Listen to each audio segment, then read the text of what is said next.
What kind of world would it be if feeling anger was a crime? Part 1. A world without anger, the Cold Order begins. Since the emotion revolution of 2094, anger has been officially eradicated from human life.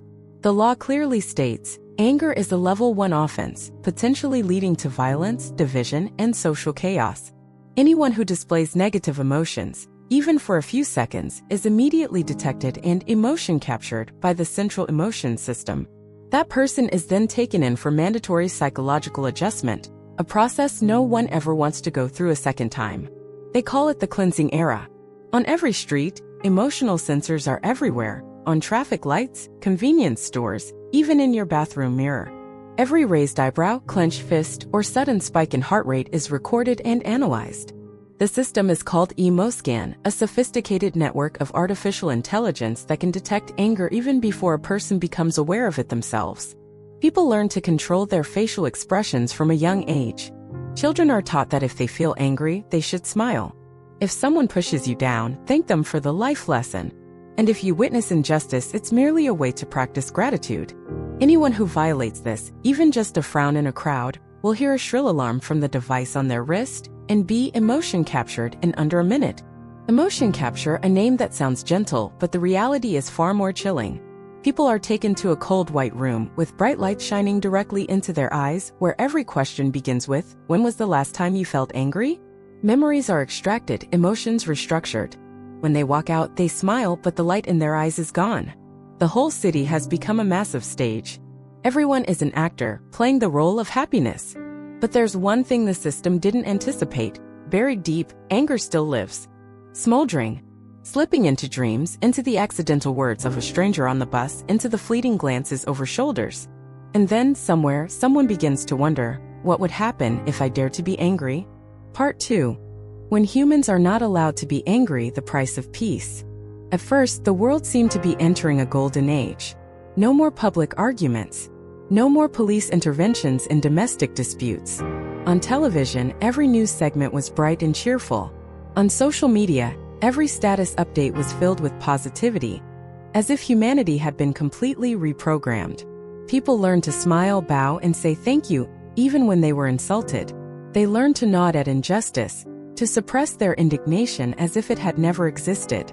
And if, by chance, someone showed even the slightest flicker of anger, a hardened gaze during a conversation, EmoScan would immediately flash red. No one was allowed to be angry. No one was allowed to breathe too hard out of frustration.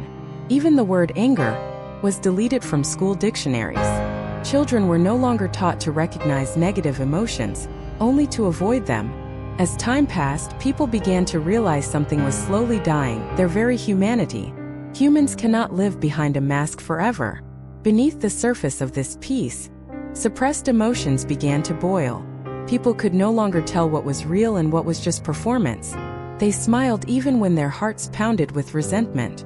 They nodded while being insulted, clapped while being humiliated because they were afraid. Afraid of EmoScan, afraid of being emotion captured, afraid of that white windowless room where memories were stripped bare and minds were adjusted beyond repair. Gradually, mysterious collapses increased. People dropped in the streets, slumped behind the wheel, or even went mad while smiling. The media didn't report it. The news stayed silent. But whispers passed between people. They died because they weren't allowed to be angry. And then the unthinkable happened. In a central square, a place usually filled with cheerful faces, a man stood up among the gathered crowd. He said nothing, held no sign. He simply looked straight into a surveillance camera and screamed. A raw, primal, furious scream filled with pain. The sound shattered the stillness like breaking glass. The system triggered a citywide alarm. But it was too late. Because within 12 seconds of that scream, 36 others screamed too. For the first time in years, the city heard a sound that had long been forbidden. The sound of truth. Part 3. The Silent Lawbreakers, Emotions Beneath the Surface. After that fateful day, the government labeled the event the 12-second sound incident and quickly branded it an act of emotional terrorism. Media coverage was tightly controlled.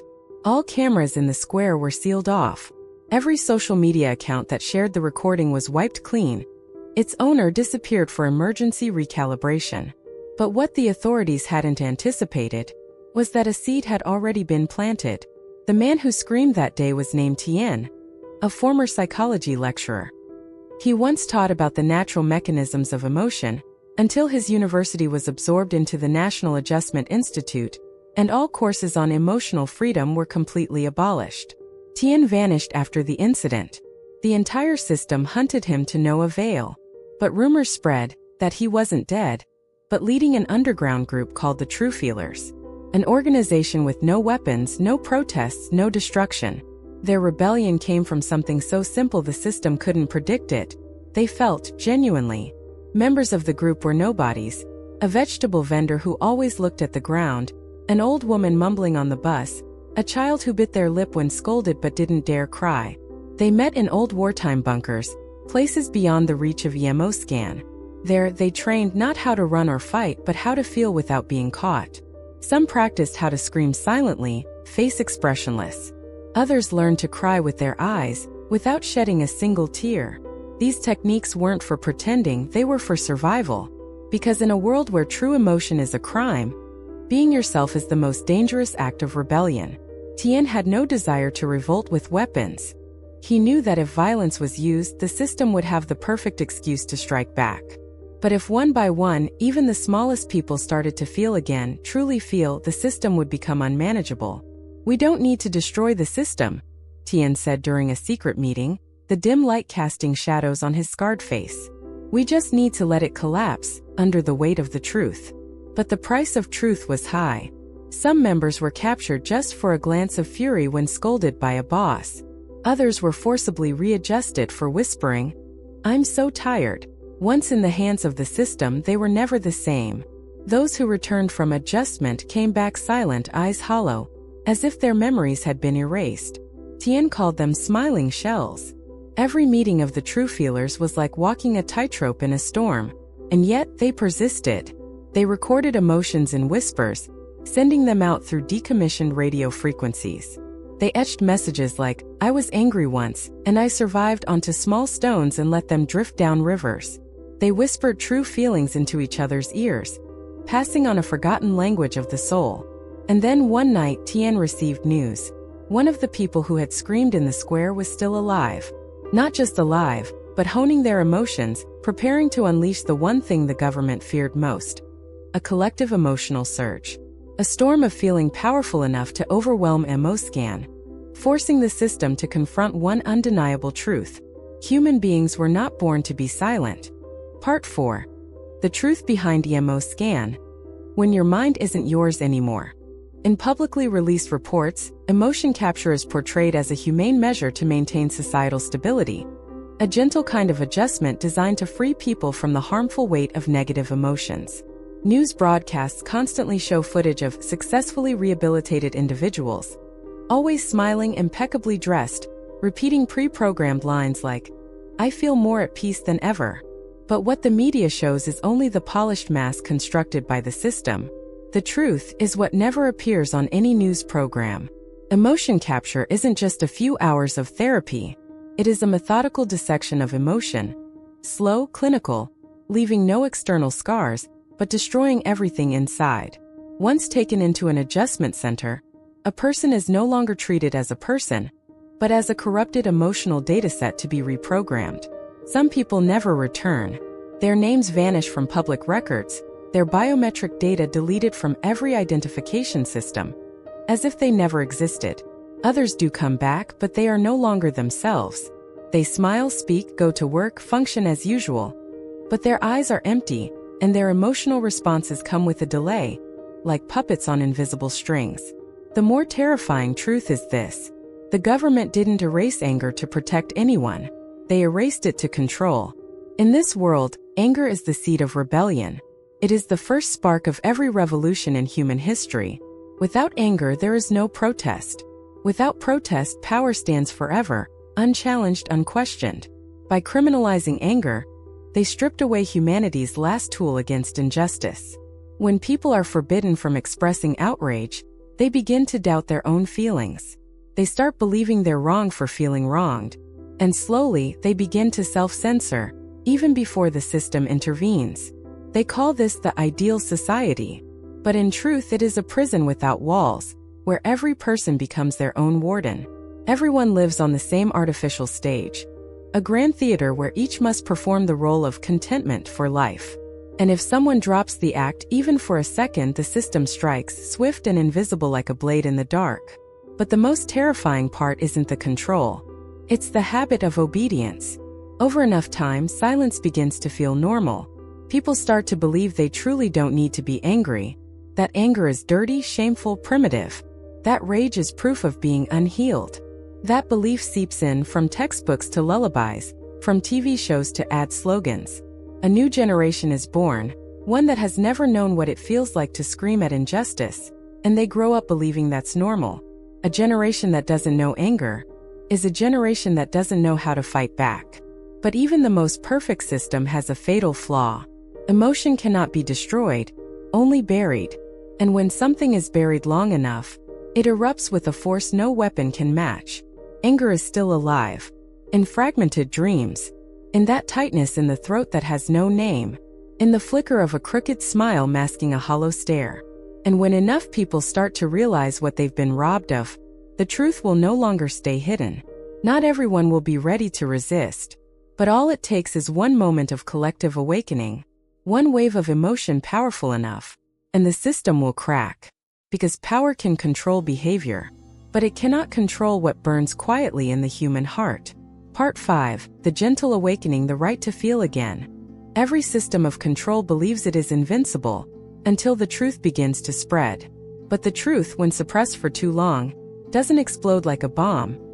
It seeps like water into the earth, silently, quietly, and nothing can stop it. At first it was the small things, a fleeting frown in a crowd, a sigh held back behind a forced smile, a glance exchanged in doubt when hearing a statement too perfect on the news. No one said it aloud, but people began to feel. They felt something was wrong. They felt that this so-called peace was too quiet to be comforting. Too quiet, it became frightening. And slowly, people began to try feeling again. Like someone who had lost their voice, now learning to speak anew. A mother sat beside her child's bed and whispered, "I used to get angry too. And that didn't make me a bad person." A father secretly taught his child to punch a pillow when angry, not to promote violence, but so the child wouldn't reject their true feelings. They weren't breaking the law. They were just living more honestly, one small step at a time. On the walls of the apartment blocks, nameless murals began to appear. Chaotic brushstrokes, wild colors but alive. People paused to look. No one erased them. No one reported them. There was something in those paintings that stirred something in their hearts, a feeling long forgotten. And then even those who ran the system began to grow tired. The emotion scanning technicians monitoring day after day knew all too well. The wave was rising. Internal alerts ticked up slightly, not enough to report, but enough to keep them awake at night. They were no longer sure if they were protecting peace or just preserving a hollow shell. A few of them had once felt anger, and they remembered how it felt. Not beautiful, but real. One day, the central system proposed a trial. Authorize free emotion zone level 1 in residential area B17 for 24 hours. Just a small experiment, but it was the first crack in the flawless glass. The results were not what the system expected. No riots, no chaos, no one broke anything. The people of B17 during those 24 hours spoke honestly. They complained, they got frustrated, they argued. But then they understood each other more. Children heard their parents say, "Dad used to get angry too, but he learned how to talk things through." Neighbors who once ignored each other began learning how to apologize and to forgive. The authorities could not deny the results. The trials expanded. Gradually, the emotion correction centers were shut down. The EMO scan was redesigned, no longer to detect, but to support those in emotional distress. Emotions were no longer something to be controlled, but something to be understood and cherished. And then, in a major international conference for the first time in decades, a delegate stood up, not to read a scripted speech, but simply said, "I used to be afraid of my anger, but now I know. Emotion is what makes us human, and I never want to lose that again." When he finished speaking, the room did not erupt in applause. There were no cheers. just silence. But this time, not a silence of fear, a silence of understanding.